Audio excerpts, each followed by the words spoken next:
もしもアメリカが関税を日本にかけた場合に、日本はどうしますかって聞いてきたの。はいはい。そしたら石破さんが言ったのは、とりあえずそれは今のところ私の口ではお答えできませんってことをやっちゃった。アメリカで絶対ダメなんです。じゃあいつ言うの、誰が言うのって話じゃない。その瞬間にトランプ、ワオ！アメリカ人のワオはありえないです。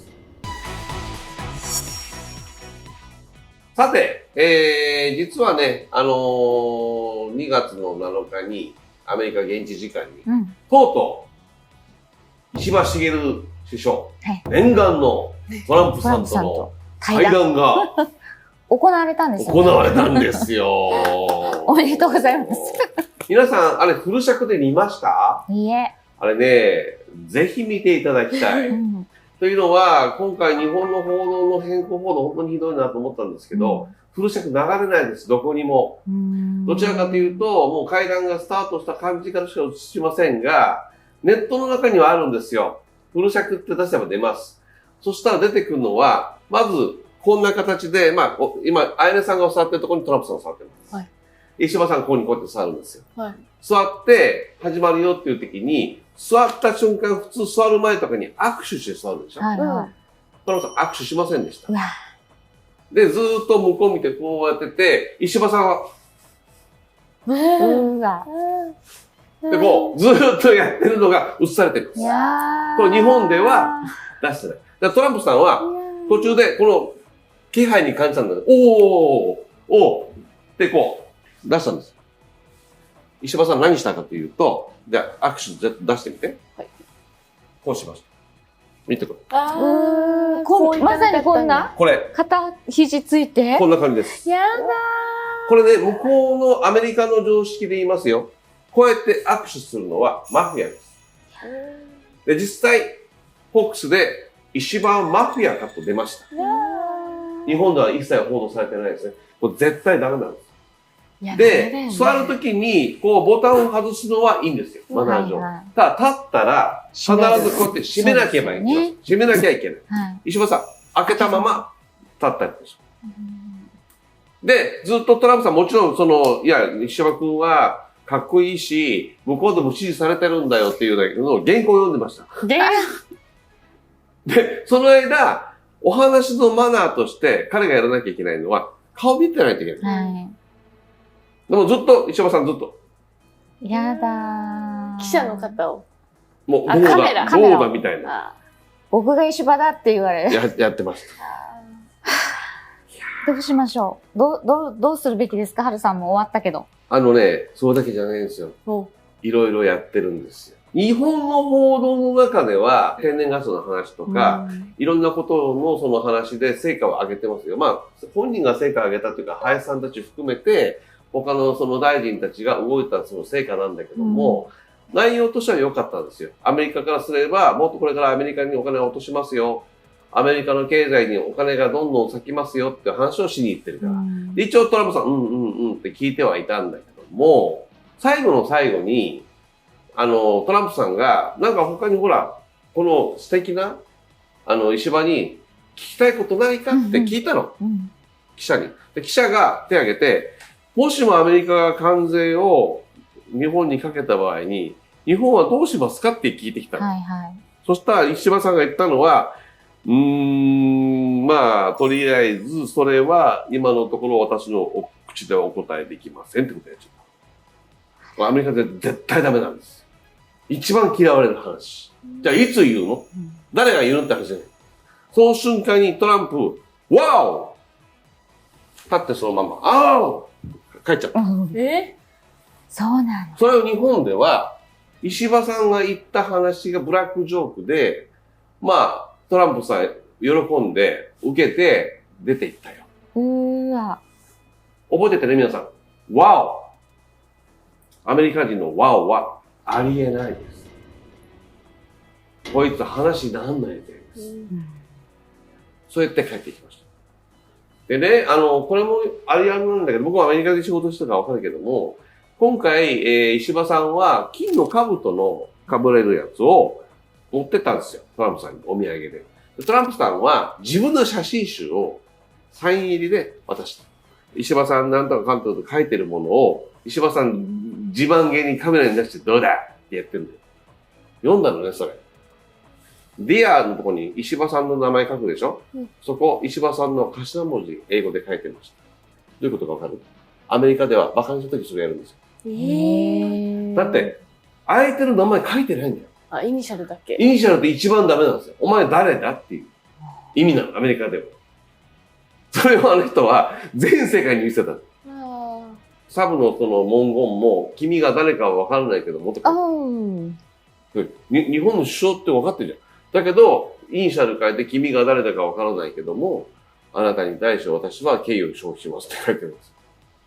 何が言いたいかっていうと、まあ、トランプさんも含めて、そこにいた、名だたるアメリカの記者たちも、こいつはないなと。最後にトランプさん帰った後に、石破さん残ってるわけだから、マイク向けたりとか、例えば、ありがとうって拍手するとかやるでしょ。みんな石破さん見なくて無視してる。で、石破さんだけ取り残されて、俺どうすればいいのみたいな。っていうとこまで映っちゃって。映ってる。見てみてください。そういうふうに僕の解説を聞いてみたら、あれわかるんですよ。それだけやっぱり、日本っていうのは、まあ、石破さんがすごく軽く見られてるっていうのもあるし、スピーチの中で3回安倍さんの名前出してるんで、トランプさんはね、やっぱり、安倍さんがやっぱりすごかったんだと、安倍さんの功績はすごいよねとかっていうのを言ってるし、何よりも、それ、まあ、ホワイトハウスの中にね、まあ、その後ラザニア食べに行ったんですけども、ホワイトハウスの中にわざわざお呼びして、石破さんを、ゲストじゃないですか。ゲストってことは大事にしなきゃいけない、アメリカでは。で、さようならと終わった後に、じゃあ石破くん、ラザニア食べに行くから先に行ってっていうのがマナーなの。それせずに先に行ったってことは、お前はもう客じゃないよと。ゲストじゃないよっていうことなんです。多分ここまではっきり言ってる人はいないです。僕みたいに。なんでこれみんな言わないんだろうね。悪口じゃないですよ、決して。事実なんだもんね。事実なんですよ。そういうふうに見られてるってことは、まあ分かったわけですよね。どう思ったぜひフル尺見てみようと思った、今も。そうだね。まあそういう解釈でこう見たら、でもなんだかすごく情けない気持ちになりそうですけどね。まあまあ。フル尺で。それがね、日本の代表で言ってるわけだからね。直視できなさそうな。間違いない。フォローする方はいなかったんですか、周りは。いや、だから彼のレベルまで行くと、石破君それダメだよとか、こういう言い方ダメだよとか、こうだよってことをもう助言できる友達もいないんだよね。多分友達がいないんだと思う、彼は。じゃないとあんな格好でいかないし、まずいわゆるアメリカンマナーを教えるでしょ。これないと思いますよね。確かに。だって自分たち何も持ってませんよって手をこう出してこうやるのが握手ですから。これはもうだってこう出されてるとしないでしょ。危ないじゃん、こうやって。ね。石破さんね、前にもいろいろやらかしてますからね、こういう面ではね。もうちょっとその、対談前に、せめてね、最低限のね、そう、こういうマナーっていうのはありますよっていうね、なんか、ご自分でお調べになってほしかったよね。気にはしてないんじゃない？本人。気になってないから、こうなるわけじゃん。だって帰ってきて日本で、もうすぐですよ。帰ってきて全部のメディア出てますよ。まあ、肩の荷が下りたんだよね。彼としては。成功したと思い込んでるんです。僕ごときが分かることを、彼分かんないんですよ、日本のトップが。びっくりしません？皆さんこれ。はい。だから僕ごときっていうか、ちょっと分かる人は分かると思います、あれ見たら。で、みんな違和感あったら、ああ、そうだよ、やっぱりって、なると思うんだよね。それをね、日本のトップって分からないレベルだから、日本って本当に怖い国ですよね。怖いね。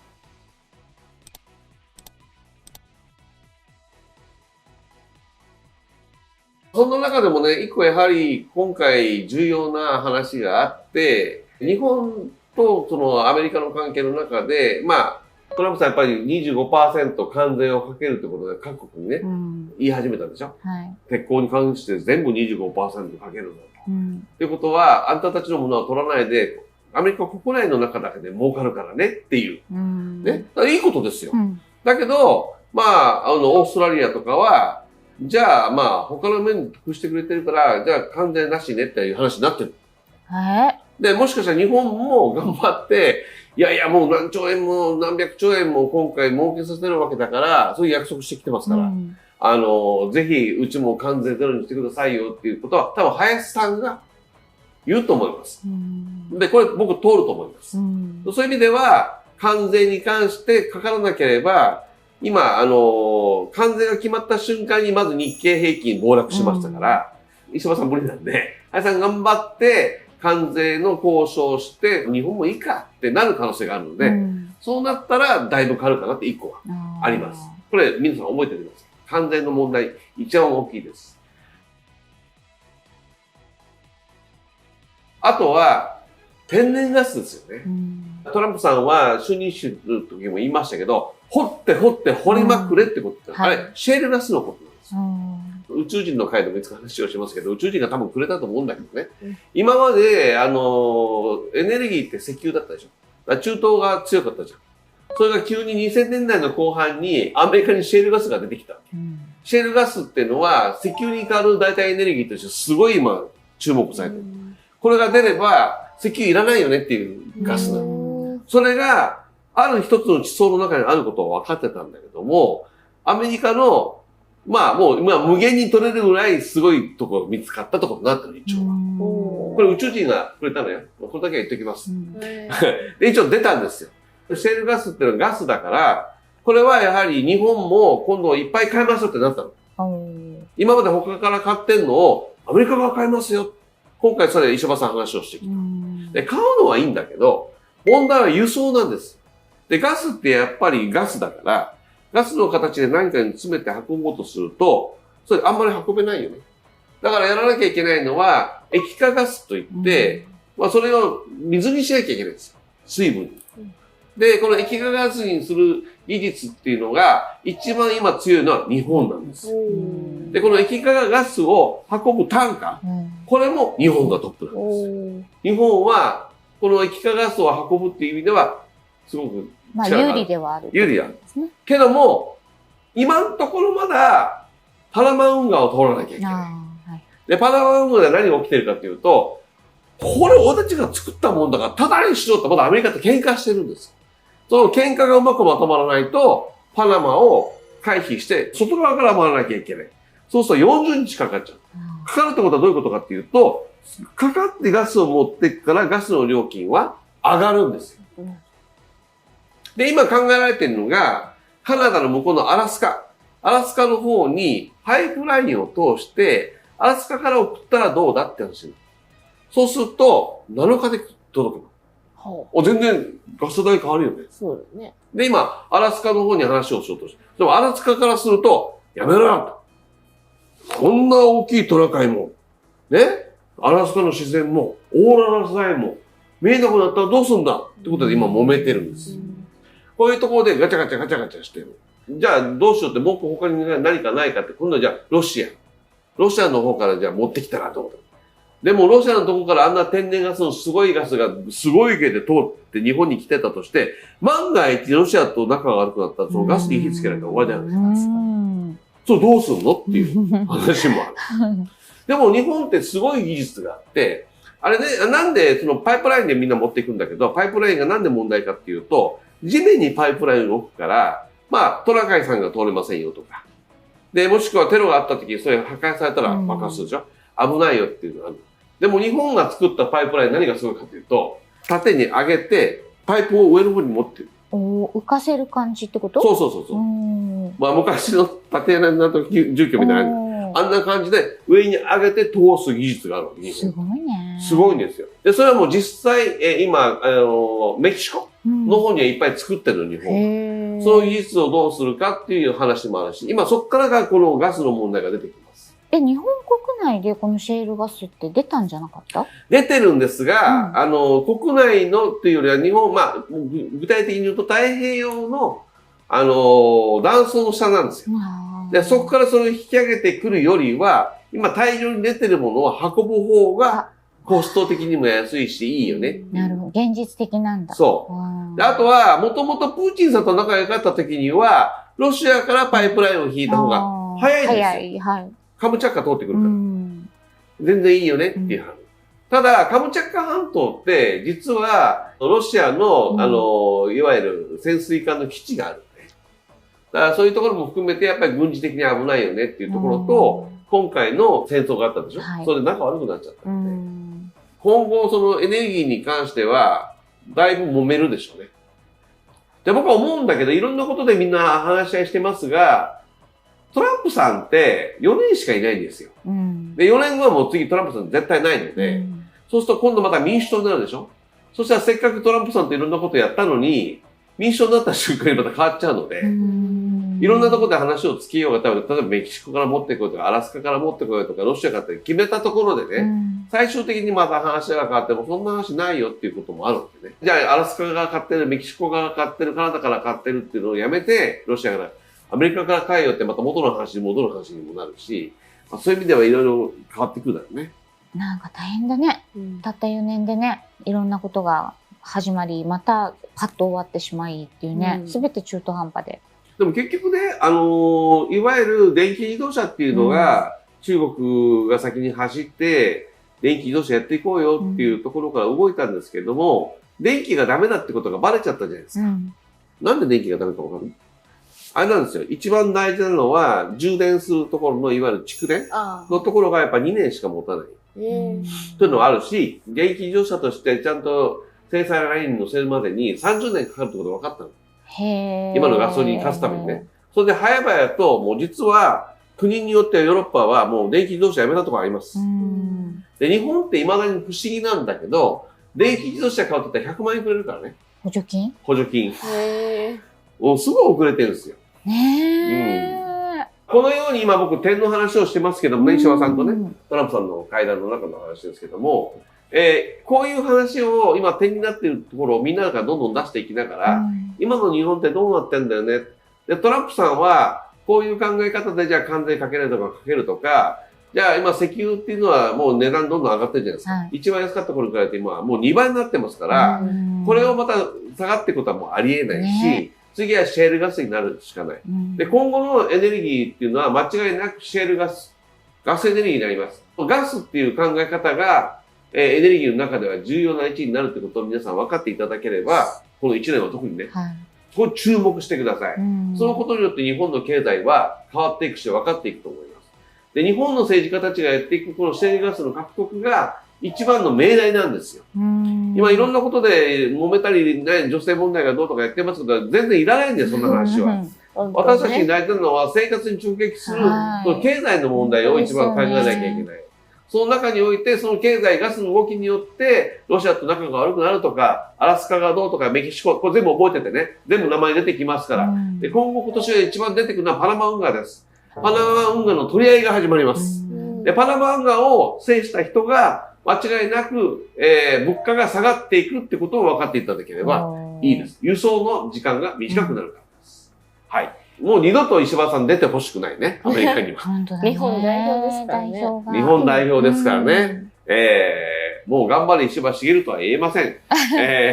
ぜひ、皆さん、自分たちの国なんでね、自分たちの国なんだっていう気持ちで、今の首相を見ながら、もう皆さんも意見が言えるように僕みたいに堂々とね、勉強していきましょう。はい。